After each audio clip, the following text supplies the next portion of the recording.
To keep you updated on the capital and financial markets, here is a recap of what happened.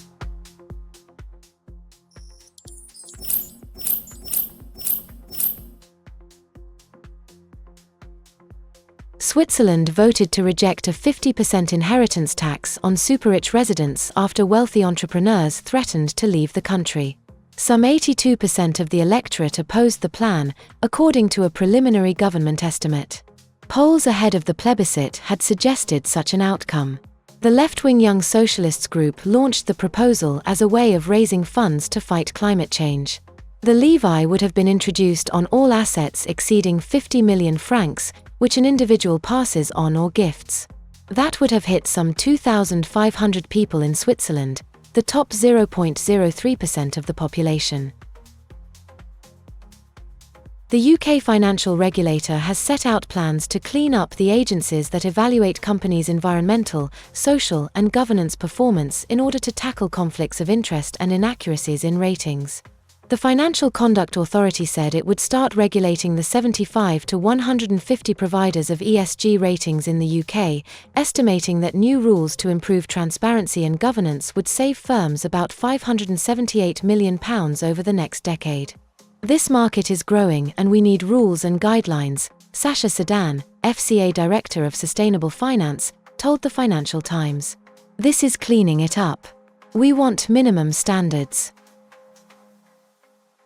Malaysia's fund management industry managed nearly 8% more assets in the first 9 months of the year than in all of 2024, with equities leading gains in most asset classes.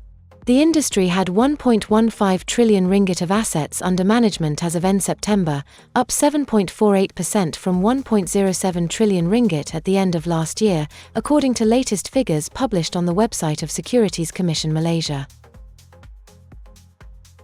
The Board of India's stock market regulator will take up the most sweeping revision of regulations in decades spanning mutual funds, stockbrokers, and its own officials later this month, two people aware of the meeting's agenda said. The board will discuss bringing in new rules, updating outdated rules, and removing overlapping ones. In October, the Securities and Exchange Board of India proposed to cap brokerage and transaction costs that mutual funds charge beyond annual fees collected under their total expense ratio.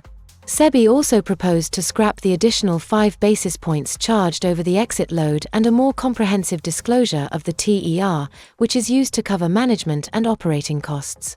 Mutual fund regulations and stockbroker norms will definitely be part of the SEBI agenda, one of the two people cited above said on the condition of anonymity. The regulator's board will meet on the 17th of December. The mutual fund industry in China is undergoing a significant transformation in its fee structure, moving towards a more sustainable and client-centric model.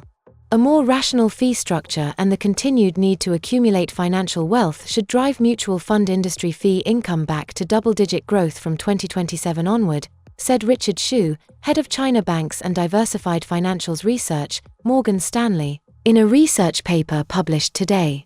A client-centric mindset and a dedicated equity product strategy are key to maintaining share in the fee pool, he wrote. Read the latest issue of the e-Zine available at FIMM's official website to stay updated about what's going on in the industry. FIMM is pleased to announce the release of its latest annual report, now available on its official website. Link in the description. This has been the FIMM TV Weekly Recap. Be informed, stay updated. Be sure to like, share and subscribe.